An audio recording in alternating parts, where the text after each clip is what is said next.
મહેસાણામાં લોકગાયિકા તેજલ ઠાકોરનો પારિવારિક વિવાદ ચરમસીમાએ છે। પૂર્વ પતિ રાજબા ઝાલાએ ગંભીર આક્ષેપ લગાવ્યા। તેજલ ઠાકોરે છૂટાછેડાના ડોક્યુમેન્ટ શેર કરીને પ્રતિક્રિયા આપી છે। પોપટ ભુવા નામના શખ્સ પર ધમકીના આરોપ છે। રાજબા ઝાલાએ ક્ષત્રિય અને ભરવાડ સમાજની મદદ માંગી છે।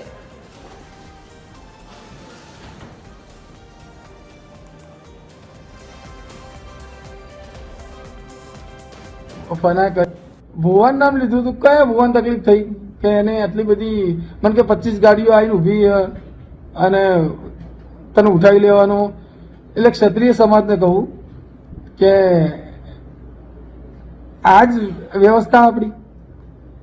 તમે લોકો જુઓ આટલી હદે મારો પરિવાર દોડીને મારા ઘરથી મારું બધું ઘરને ફના કરી અને મારા બે છોકરાઓ રખડતા કરી અને આટલી દાદાગીરી કરે કે તને ઉઠાવી લઈએ, 25 ગાડીઓ આવીને પડી, તારા ઘેર આવી જશે અને તને ઉઠાવી લઈશું।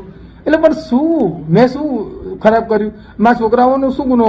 આટલી બધી દાદાગીરી કરી જાય તો ક્ષત્રિય સમાજ કે ગયો? જુઓ તમે, જો એ લોકોની દાદાગીરી જુઓ। મને કે 25 ગાડીઓ તારા ઘર આગળ આવીને ઊભી કરી દઉં અને તને ઉઠાવી લેવાનો।